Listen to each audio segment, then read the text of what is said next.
नमस्कार, बहुत स्वागत है आपका। आप देख रहे हैं न्यूज का एक्स-रे और मैं हूं आपके साथ मृदुल शर्मा। आज आपको बताने वाला हूं दर्शकों, और आज मैं आपको बताने वाला हूं लॉरेंस बिश्नोई जेल में बंद है। उसका राइट हैंड छोटा भाई अनमोल भी अमेरिका में जेल में बंद है। तो गैंग कौन संभाल रहा है? लॉरेंस कंपनी का नया मैनेजर है गोल्डी बराड़। दर्शकों, गोल्डी बराड़ कनाडा में बैठा हुआ है, उसके साथ है रोहित गोदारा, और ये लॉरेंस का कंपनी का नया मैनेजर क्या कारनामा कर रहा है दिखाता हूं आपको। क्योंकि लॉरेंस गैंग दहशत का दूसरा नाम बन गया है। और ये गैंग कैसे काम कर रहा है दर्शकों? क्योंकि लॉरेंस बिश्नोई जुर्म की दुनिया का वो नाम बन गया है जिसका नाम आते ही अच्छे कांप उठते हैं। लॉरेंस लंबे समय से जेल में बंद है, लेकिन उसका कोई भी ऐसा काम नहीं जो सलाखों के पीछे रहने के बावजूद रुक गया हो। लॉरेंस ना किसी से मिलता है, ना कोई उससे मिलने के लिए आता है, लेकिन उसके नेटवर्क का आप इसी से अंदाजा लगा सकते हैं कि वहां जेल में बैठे बैठे वो जो चाहता है देश के और विदेश में भी वही करता है। लेकिन सवाल यह उठता है कि आखिर यह सब होता कैसे? इसका जवाब अभी तक था अनमोल बिश्नोई, लॉरेंस का छोटा भाई। जो लॉरेंस तो जेल में बंद है, लेकिन जेल में अंदर होते हुए नेटवर्क को पूरी तरह से ऑपरेट कर रहा था। लेकिन एक हफ्ते पहले दर्शकों, अनमोल बिश्नोई को अमेरिका में गिरफ्तार किया गया, हमने आपको दिखाया था। तो लॉरेंस बिश्नोई गुस्से से भर गया है, क्योंकि सवाल गैंग का, बिश्नोई गैंग कौन चलाएगा? अब इसका समाधान लॉरेंस ने निकाल लिया है दर्शकों। इस समाधान का जीता जागता सबूत मैं आज आपको देने वाला हूं। ये आप देख रहे हैं रैपर बादशाह, आपने इनके कई गाने सुने होंगे। आज बादशाह के एक नहीं 2 क्लब के बाहर जोरदार धमाके किए गए, जिसका कनेक्शन लॉरेंस बिश्नोई गैंग से जुड़ा हुआ है दर्शकों। लॉरेंस गैंग से जुड़ा हुआ है। लेकिन पहले मैं आपको दिखाने वाला हूं जो सीसीटीवी आप देख रहे हैं, बादशाह के पब पर धमाका क्यों किया गया, देखिए जरा।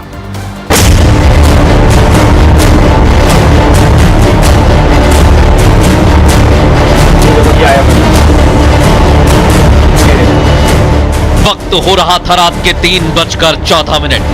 चंडीगढ़ की सड़कों पर सन्नाटा पसरा था।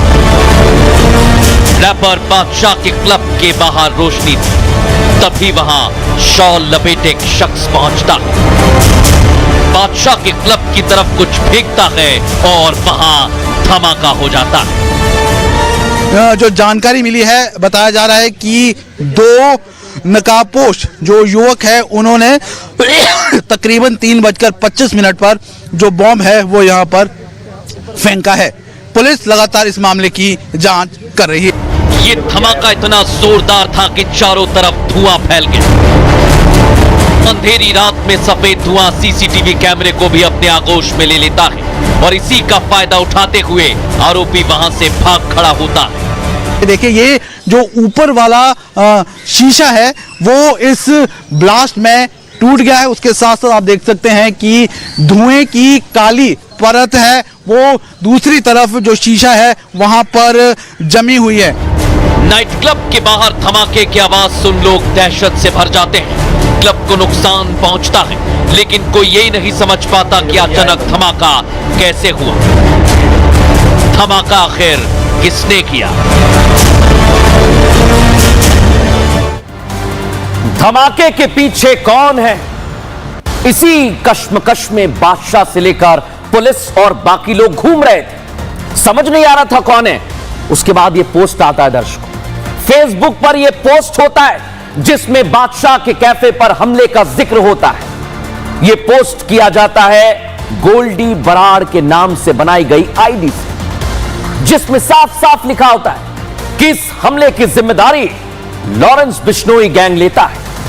दोनों कैफे के नाम इस पोस्ट में गोल्डी बराड़ की तरफ से लिखे जाते हैं, और रैपर बादशाह के कैफे पर इस धमाके की वजह भी बताई जाती है दर्शकों। लेकिन आप सोचिए कि पहले सलमान को धमकी दे रहा था, कई लोगों को धमकाया, उसके बाद आखिर ऐसा क्या हो गया जो बादशाह को धमका रहा है?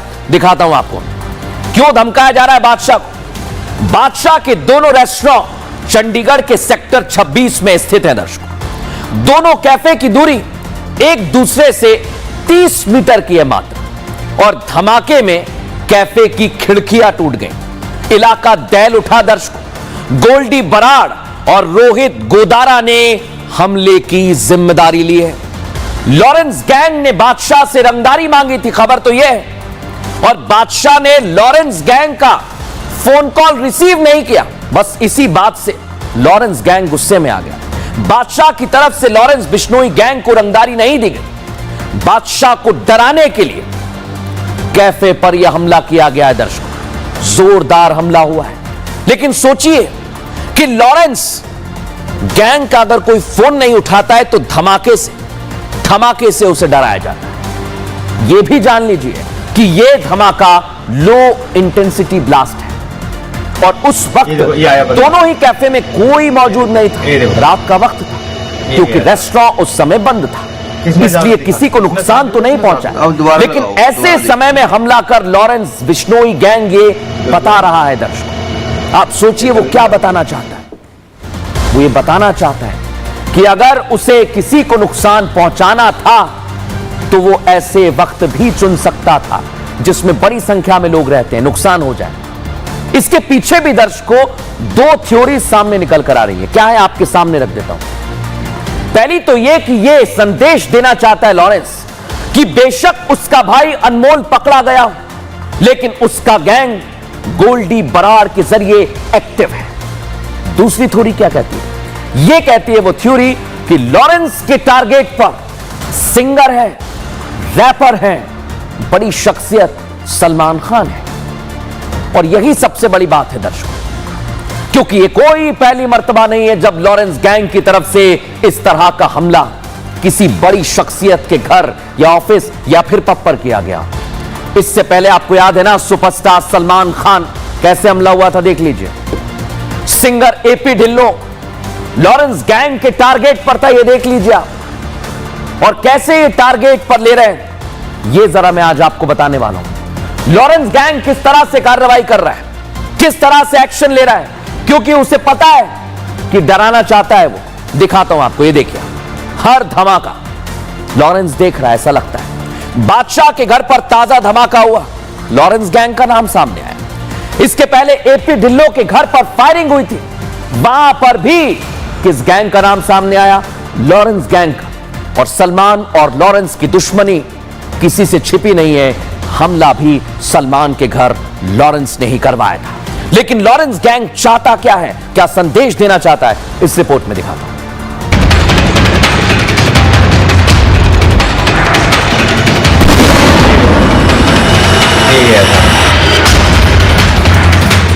इसी साल का महीना अप्रैल का था। तारीख थी 14 अप्रैल, जब सलमान खान के बांद्रा में मौजूद घर गैलेक्सी अपार्टमेंट के बाहर फायरिंग होती है। फायरिंग की आवाज सुन हर कोई टहल उठता है। पुलिस अलर्ट हो जाती है, और इसी बीच लॉरेंस बिश्नोई के भाई अनमोल बिश्नोई का नाम इस हमले में सामने आता है। इसी के बाद से सलमान खान की सुरक्षा बढ़ा दी जाती है। पूरे 5 महीने भी नहीं बीते कि कनाडा में सिंगर एपी ढिल्लो के घर पर फायरिंग होती है। कई गोलियां चलाई जाती हैं और आरोपी वहां से फरार हो जाते हैं। और इस बार हमले की जिम्मेदारी गोल्डी बराड़ लेता है। करीब 2 महीने बाद फिर सिंगर रैपर लॉरेंस के निशाने पर आ गया। वो है बादशाह। जोरदार धमाका होता है, जिसकी जानकारी मिलते ही पुलिस पहुंचती है। मामले की जांच शुरू होती है। बम निरोधक दस्ता और सेंट्रल फॉरेंसिक साइंस लैब की टीमें जांच में जुट जाती हैं। शुरुआती जांच में मलबे से जूट की रस्सियां और पोटाश के अवशेष बरामद होते हैं। ये संकेत देते हैं कि बम घर में ही तैयार किए गए थे और इनका उद्देश्य लोगों को नुकसान पहुंचाने के बजाय डर पैदा करना था। मकसद कुछ भी हो, जिस तरह लगातार फिल्मी जगत की बड़ी हस्तियां लॉरेंस के निशाने पर हैं, वो ये साफ बताते हैं कि लॉरेंस अपनी दहशत फैलाना चाहता है। इधर लॉरेंस गैंग की दहशत है दर्शक, उधर संभल में भी बहुत बड़ी दहशत है। दहशत है आतंकियों की, और इसलिए जहां पर संभल में हिंसा हुई दीपा सराय, वो इलाका निगरानी में है, वो इलाका एजेंसीज के रडार पर है, वो इलाका एजेंसीज की नजर में है दर्शकों। लेकिन आखिर संभल हिंसा को लेकर लगातार एक के बाद एक कई खुलासे हो रहे हैं, लेकिन आज बहुत बड़ा खुलासा करने वाला हूं दर्शकों, क्योंकि संभल हिंसा सभी की जुबान पर है। दंगाइयों पर कई खुलासे हो चुके हैं, हो भी रहे हैं। बीते 3 दिनों में ऐसा कोई पल नहीं होगा दर्शकों जब इस घटना से जुड़ा हुआ कोई अपडेट आप तक हमने ना पहुंचाया। लेकिन आज मैं आपको संभल से जुड़े वो सच दिखाऊंगा जिनसे अभी तक पर्दा नहीं उठा है। आज मैं संभल में जिस जगह पर हिंसा भड़की उसके सच को बेनकाब करने वाला हूं। संभल के 3 सच और 7 गुनाहगारों से पर्दा उठाऊंगा। आरोपों और सफाइयों का दौर चल रहा है, लेकिन संभल के ऐतिहासिक रिकॉर्ड को खंगालना बेहद जरूरी है, क्योंकि अभी तक यह साफ नहीं हो पाया कि इस हिंसा के पीछे कौन है। इसका जवाब मैं आपको दूंगा। संभल वो धरती है जिसका हिंसा नहीं बल्कि आतंकियों से भी पुराना रिश्ता रहा है। बेहद खतरनाक इतिहास। इसलिए जब आज संभल हिंसा के हर एक एंगल की जांच की जा रही है, तो इसके आतंकी एंगल की भी जांच हो रही है। इतिहास के पन्नों को पलटकर देखा जा रहा है दर्शकों। और सबसे बड़ी बात यही है कि आखिर संभल का आतंकी कनेक्शन कैसे सामने निकल कर आया है, उसका अतीत क्या है। दर्शकों मैं आपको बताता हूं। यह आप देखिए, संभल में कई लोग मौजूद हैं, लेकिन कई लोग पहले से खुफिया एजेंसी के रडार पर भी हैं। संभल हिंसा के बाद एजेंसियां कड़ी निगरानी रख रही हैं। दीपा सराय इलाका अल कायदा इंडिया के आतंकियों का गढ़ रहा है दर्शकों। अल कायदा चीफ अल जवाहिरी ने 2014 में एक वीडियो जारी किया था। वीडियो में सनाउल हक उर्फ मौलाना असीम उमर का वो जिक्र करता है। सनाउल को अल कायदा इंडिया का चीफ उसने बनाया था। सनाउल हक संभल का ही रहने वाला था। आतंकी सनाउल के कनेक्शन दीपा सराय इलाके से जुड़े हुए हैं जहां हिंसा हुई है। 2019 में सनाउल अफगानिस्तान में मारा गया है दर्शकों, लेकिन दीपा सराय इलाके से अल कायदा के कई आतंकी गिरफ्तार हो चुके हैं और आसिफ भी सेंट्रल एजेंसीज के इनपुट पर गिरफ्तार हुआ था, याद है ना आपको। आसिफ पाकिस्तान से ट्रेनिंग लेकर भारत आया था। संभल में स्लीपर सेल का बड़ा नेटवर्क तैयार कर रहा था। संभल अल कायदा का आतंकी शर्जील अभी फरार चल रहा है और शर्जील भारतीय एजेंसीज की लिस्ट में मोस्ट वांटेड है। संभल हिंसा के पीछे अब यह थ्योरी भी है कि आतंकी कनेक्शन हो सकता है। पुलिस की लगातार हर एंगल से जांच सामने आ रही है। इसमें एक एंगल यह भी है दर्शकों। लेकिन आप सोचिए कि संभल में हिंसा होती है, बार बार कहा जा रहा है कि बाहरी आ गए, अज्ञात लोग आ गए, तो क्या इनका कनेक्शन आतंक से है? रिपोर्ट में समझिए।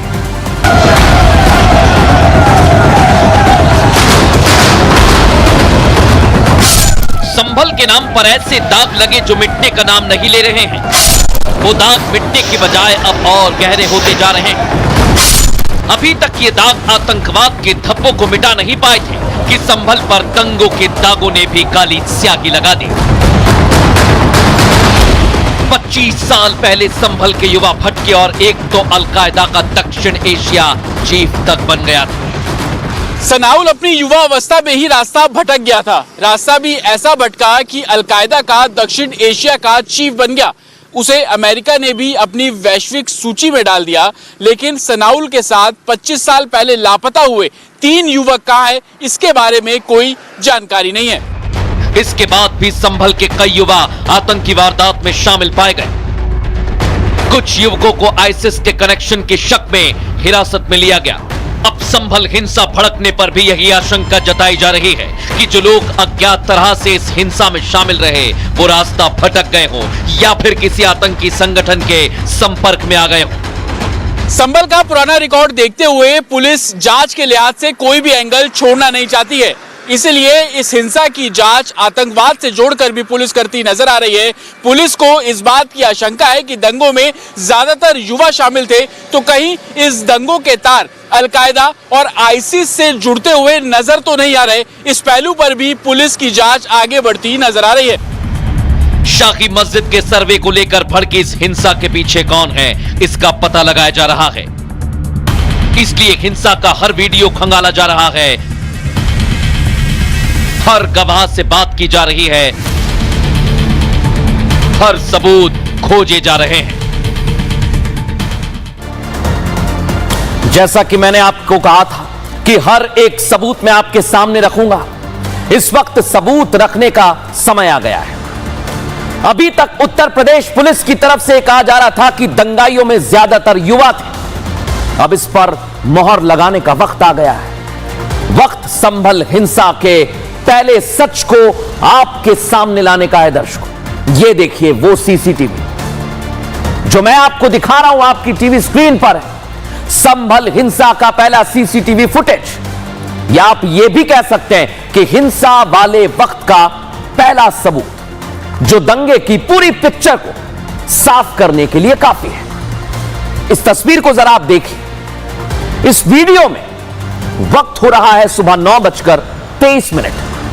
यह वही वक्त था जब सर्वे टीम मस्जिद के लिए सर्वे के लिए पहुंची थी और वहां से बाहर निकलती है।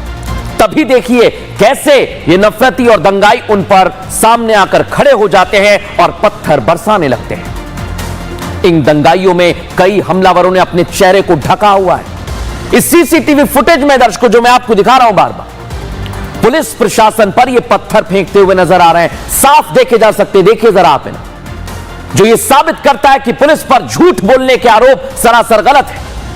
ये तस्वीरें उसी का सबूत है। दर्शकों देखिए आप कैसे ये दंगाई पुलिस वालों पर हमला कर रहे थे, कैसे पत्थर फेंक रहे थे। इस फुटेज पर आपने गौर किया हो तो इससे आप दंगाइयों की उम्र का अंदाजा भी लगा सकते हैं। सीसीटीवी में साफ दिख रहा है कि जो दंगाई पुलिस बल पर पथराव कर रहे हैं, अपना मुंह ढककर आए, वो 20-30 साल के होंगे। देखिए जरा इनकी उम्र देख लीजिए आप, 20-30 साल से ज्यादा नहीं है। यानी पुलिस की आतंकी कनेक्शन से संभल हिंसा की जांच करना गलत नहीं है, एंगल वो भी है, जांच की जा रही है और पुलिस उसी दिशा में आगे बढ़ रही है। अब आप सोचिए दर्शकों, समय मैंने आपको बताया, पत्थरबाजी बता दी कैसे हो रही है, लेकिन बात बहुत महत्वपूर्ण बता रहा हूं आपको। यह बात बिल्कुल सही है कि संभल में जिस वक्त दंगाइयों ने सर्वे टीम पर हमला किया, उस वक्त अगर पुलिस वहां नहीं होती तो बहुत बड़ा हमला हो सकता था। यह बात हवा में नहीं कह रहा हूं कि संभल हिंसा का दूसरा और महत्वपूर्ण सच आपको बता रहा हूं। पुलिस ने भीड़ में शामिल युवाओं को उस वक्त रोकने की कोशिश की, सर्वे टीम का बचाव किया गया। देखिए आप वहां की तस्वीर, आंसू गैस के गोले दागकर भीड़ को तितर बितर करने का प्रयास किया, लेकिन दंगाई इतने उकसाए हुए थे कि उन्हें काबू करने में वक्त लगा। ये सब कुछ हमें संभल हिंसा के चश्मदीद ने अपनी जुबानी बताया है। हिंसा की भयावह तस्वीर मस्जिद के बाहर तैनात डिप्टी कलेक्टर ने अपनी आंखों से देखी। उनके हाथ और पैर में फ्रैक्चर है। उन्होंने रिपब्लिक भारत के कैमरे पर बताया कि अगर पुलिस नहीं होती तो बवाल और बड़ा होता, मौत 4 नहीं 400 तक जा सकती थी। सुनिए जरा क्या कह रहे हैं। शाही मस्जिद के बाहरी परिसर में मेरी ड्यूटी है, जो मजिस्ट्रेट लगी हुई थी। मैं पुलिस कर्मियों के साथ वहाँ मौके पर मौजूद था। 7 बजे के आसपास सर्वे टीम आई, सकुशल मस्जिद के अंदर गई। 7 से 9 करीब 9:15 बजे तक शांति बनी रही और काम में किसी तरह की बाधा नहीं आई। लेकिन लगभग 9:15 बजे के आसपास देखा कुछ लोग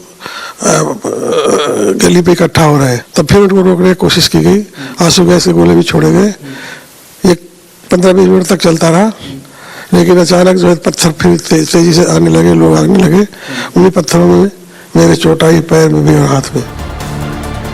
जिस पुलिस पर सवाल उठाया जा रहा है, सुना ना आपने, ठीक यही दावा उत्तर प्रदेश पुलिस का भी है। पुलिस साफ साफ पहले ही दिन कह रही है, पहले दिन से कह रही है कि यह घटना सुनियोजित है। पुलिस अब तक 7 एफआईआर इस मामले में दर्ज कर चुकी है और इन एफआईआर में भी यही बात लिखी है जो उस वक्त वहां मौजूद चश्मदीदों ने बताई है। लेकिन दर्शकों, अब मैं आपको बताने वाला हूं कि आखिर उस एफआईआर में क्या लिखा हुआ है, वो एफआईआर क्या कहती है, वो आपके सामने रखता हूं। पुलिस की एफआईआर में बड़ा खुलासा हुआ है दर्शकों। खुलासा क्या? संभल हिंसा के सुनियोजित होने का दावा किया गया है। भीड़ पुलिस से हथियार छीनने के लिए नारे लगा रही थी। पुलिस वालों को आग लगाने की, मार देने जैसे नारे दंगाई द्वारा लगाए जा रहे थे। वहां इकट्ठा हुए दंगाई जो दिख रहे हैं आप, पुलिस से हथियार लूटे, यह एफआईआर कह रही है। दंगाइयों ने एसआई से पिस्टल की मैगजीन छीन ली। मैगजीन में 10 राउंड 9mm के कारतूस लूटे गए। टीयर स्मोक बैग बलून लूटे गए, जिसमें 29 टीयर स्मोक सेल मौजूद थे। और पुलिसकर्मियों के कंधे पर टंगा हुआ कारतूस बैग दंगाइयों ने लूट लिया। यह एफआईआर में लिखा है। बैग में 25 ब्लैक कारतूस, 25 रबर बुलेट्स, 15 राउंड 12 बोर कारतूस भी दंगाइयों ने पुलिस से लूट लिए। सोचिए आप, भीड़ कितनी होगी। पुलिस से लूटे हथियारों से ही दंगाइयों ने पुलिस पर फायरिंग भी की। ये तमाम बातें जो मैं आपको बता रहा हूं, ये एफआईआर में लिखी हुई है दर्शकों। और आप सोचिए, मैंने आपसे शुरू में कहा था कि खुलासे बहुत हो रहे हैं, लेकिन एफआईआर तो आपने देख ली। अब पुलिस के मुताबिक नकाबपोश भीड़ में ना केवल दंगाई थे जो पुलिस वालों से पिस्टल छीन रहे थे, बल्कि इस हिंसा के सुनियोजित होने का एक और सबूत है। वो है दंगाइयों का पहला सीसीटीवी तोड़ना। ये देखिए आप, ये कैसे सीसीटीवी तोड़ रहे हैं। देखिए जरा, हाथ में डंडा है, ये सीसीटीवी को तोड़ते हैं, कहीं इनकी तस्वीर कैद ना हो जाए। इस हरकत का भी पूरा फुटेज देख रहे हैं आप, और इसे ध्यान से देखिए कैसे चेहरा ढका हुआ है ताकि कैमरा तोड़ते हुए भी कैद ना हो जाए। यह घटना का तीसरा सच है जिसे दंगाई छिपाने के प्रयास में थे, लेकिन पुलिस ने अपनी एफआईआर में इसका खुलासा किया। जो एफआईआर कॉपी है वो आपको दिखा रहा हूं, और यही सबसे बड़ी बात है दर्शकों। इसलिए बार बार शुरू से कहा जा रहा है कि संभल की हिंसा सुनियोजित थी, सुनियोजित तरीके से, प्री प्लान तरीके से क्या यह हिंसा की गई है। दिखाता हूं आपको, ये सीसीटीवी फुटेज आप देख रहे हैं। ये देखिए आप, संभल के नखासा चौक पर 150 से 200 लोगों की भीड़ जुट गई। दोपहर का वक्त हो रहा था, 12:35, और उसी समय यह सीसीटीवी तोड़ा गया। इतना ही नहीं, सीसीटीवी तोड़कर दंगाइयों ने सबूत मिटाने की कोशिश की है दर्शकों। भीड़ अपने हाथ में हॉकी, डंडे, पत्थर लेकर वहां पर पहुंची हुई थी। सिर्फ इतना नहीं, पुलिस पर जान से मारने की नियत से हमला किया जा रहा था। दंगाइयों ने पुलिस की गाड़ियों में आग तक लगा दी, और हमले में कई पुलिसकर्मी बुरी तरह जख्मी हो गए। और यह बताता है कि किस तरह से दंगाई पूरी तैयारी के साथ आए थे। वो तो भला उस सीसीटीवी का जो बच गए, उनकी तस्वीर कैद हो गई है दर्शकों, लेकिन अब आपके सामने वक्त हो गया है उन गुनहगारों के चेहरे सामने रखने का जो इस हिंसा के पीछे अभी तक की जांच में पाए जा रहे हैं। पुलिस ने एफआईआर दर्ज की है। 2 ऐसे नामों को लिखा है जिन पर अगर वाकई गुनाह साबित होता है तो यह न सिर्फ उन पर बल्कि पूरी सियासत पर सवाल खड़ा करेगा। देखिए 2 चेहरे, जियाउर रहमान बर्क, सपा की सांसद है, और सपा के विधायक के बेटे सुहेल इकबाल, जिन्हें आरोपी नंबर 1 और 2 कह सकते हैं। वैसे 7 लोग नाम दर्ज हैं इस पूरी हिंसा में, लेकिन कैसे इसका समाजवादी पार्टी का कनेक्शन सामने आ रहा है दर्शकों, मैं आपको वो भी बताने वाला हूं। क्योंकि एफआईआर जिसमें आरोपी नंबर 1 है जियाउर रहमान बर्क, आरोपी नंबर 2 है सपा विधायक के बेटे सुहेल इकबाल। जियाउर रहमान बर्क पर आरोप है कि उन्होंने राजनीतिक फायदे के लिए भीड़ को भड़काया और सांप्रदायिक माहौल को बिगाड़ा। सुहेल ने भी भीड़ को उकसाने का काम किया है। यह कहकर उकसाया है कि जियाउर रहमान बर्क हमारे साथ हैं, अपने मंसूबे पूरे करो। एफआईआर के मुताबिक बता रहा हूं दर्शकों, 24 नवंबर को सर्वे के दौरान भीड़ में सुहेल इकबाल मौजूद थे। इतना ही नहीं, हिंसा के 2 दिन पहले सांसद बर्क भी प्रशासन की अनुमति के बिना जामा मस्जिद गए थे। 22 नवंबर को जियाउर रहमान बर्क ने जामा मस्जिद में नमाज अता की और इस दौरान भीड़ को जुटाया। एफआईआर के मुताबिक 2 दिन बाद 24 नवंबर को जामा मस्जिद का सर्वे किया जा रहा था, तभी घातक हथियारों से लैस भीड़ ने हमला कर दिया। और इन दंगाइयों में पुलिस ने अपनी एफआईआर में गुलबदीन, सुल्तान, हसन, मुन्ना, फैजान और समद के नाम शामिल किए हैं दर्शकों। और ये नाम अभी सिर्फ 7 हैं, लेकिन कई अज्ञात लोग हैं जिन पर एफआईआर की गई है। एफआईआर की कॉपी सामने आ गई, हमने आपको दिखा दी। आरोपी बनाए गए सुहेल इकबाल से हमने बात भी की, जिसमें उन्होंने माना कि 24 नवंबर की सुबह वो मस्जिद के पास मौजूद थे। सुनिए जरा वो आरोपों पर क्या कह रहे हैं। 24 की सुबह आप कहाँ थे? जब आप कह रहे हैं कि कोई वीडियो नहीं है, आप वहां नहीं है, तो 24 की सुबह आप कहाँ थे? मैं फारूकी साहब के घर में मौजूद था, जो हमारे जामा मस्जिद के चेयरमैन हैं, सरपरस्त हैं, उनके यहाँ था। और मैं जब रात को देर रात मालूम हुआ था कि इस तरह से सर्वे की टीम पहुंचेगी, तो फादर ने कहा था जाके संपर्क करो उनसे, सुबह में रात में बात नहीं हो पा रही है, और वहाँ तक कन्वे मैसेज करो कि पॉजिटिव रहे सब चीज़ें, पब्लिक को ये बाहर नहीं महसूस ना हो कि कुछ नए लोग इंक्रोच कर रहे हैं या कोई गलत लोग इंक्रोच कर रहे हैं मस्जिद के अंदर। गलत फहमी के अंदर कुछ बातें बिगड़ जाती।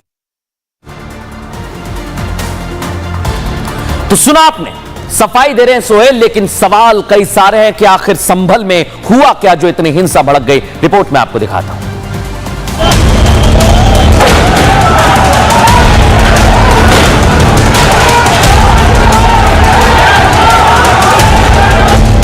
यूपी में हिंसा करने वाले जरा संभल कर, क्योंकि यूपी पुलिस दंगाइयों को किस भाषा में जवाब देती है, संभल की ये तस्वीरें उसकी गवाही हैं। संभल में हिंसा काबू में है, लेकिन हिंसा के बाद से बयानबाजी और आरोपों के तीर बेकाबू हो गए। हम आई विटनेस हैं और स्पॉट पर हम मौजूद थे at the time of firing, और जो कुछ भी हमें कहना है वो आगे कहेंगे। भ्रम फैला रहे थे, क्योंकि जो भ्रामक व्यक्ति होता है, जो सच नहीं बोल रहा होता है, उस व्यक्ति के पास कोई चीज एक तरह से क्या मैं बोलूं, क्या नहीं बोलूं, क्या सही है, क्या गलत है, तो बीच में सही गलत चीजें निकलती रहती है। तो इन्होंने स्वयं बता दिया कि जो दंगाई थे वहां से फायरिंग हो रही थी। संभल के जामा मस्जिद कमेटी के अध्यक्ष जफर अली ने पुलिस पर अवैध हथियारों से फायरिंग का आरोप लगा दिया। जफर के इन आरोपों पर संभल के डीएम की तरफ से पलटवार किया गया। तरीके से ये एसडीएम संभल और सीओ संभल की साजिश से हुआ है। पानी को देखकर कि वहाँ भ्रम की स्थिति है, खुल रही है, तब उन्होंने उनसे सीओ साहब से ये मालूम करने की कोशिश करी कि आखिर जामा मस्जिद में क्या हो रहा है। तो उन्होंने उन्हें गालियां दी। के द्वारा जो सबसे बड़ा भ्रम फैलाया गया जनता के मध्य, वो ये है, इन्होंने कहा कि वजू टैंक का पानी खाली कराया गया और वजू टैंक को नापना चाह रहे थे, जबकि वजू टैंक की केवल फोटोग्राफी और वीडियोग्राफी होनी थी, इसलिए वजू टैंक का पानी खाली कराया गया। संभल की जामा मस्जिद कमेटी के प्रमुख जफर अली ने कोर्ट के आदेश को लेकर भी भ्रामक बयान दिया, लेकिन डीएम ने उनके इस झूठ का पर्दाफाश कर दिया। डीएम ने इस बात का भी खुलासा किया कि जफर अली ने न सिर्फ कोर्ट के आदेश की कॉपी देखी, बल्कि उन्होंने इस पर साइन भी किया था। अभी भी ये गलत कह रहे हैं, उनके पास इस तरह का कोई सबूत नहीं है कि सर्वे की परमिशन अदालत ने दी थी, बल्कि वो डीएम साहब ने ही दी थी। कोर्ट से सर्वे को लेकर कोई इजाजत नहीं मिली थी? नहीं, कोर्ट से कोई नहीं दी। वो तो दूसरी बार उन्होंने डीएम को ही एड्रेस किया है पार्टी ने, और उन्होंने उसमें जो है वो परमिशन दी है। जो कोर्ट का ऑर्डर आया वो 2:38 पे आया, और इसके लगभग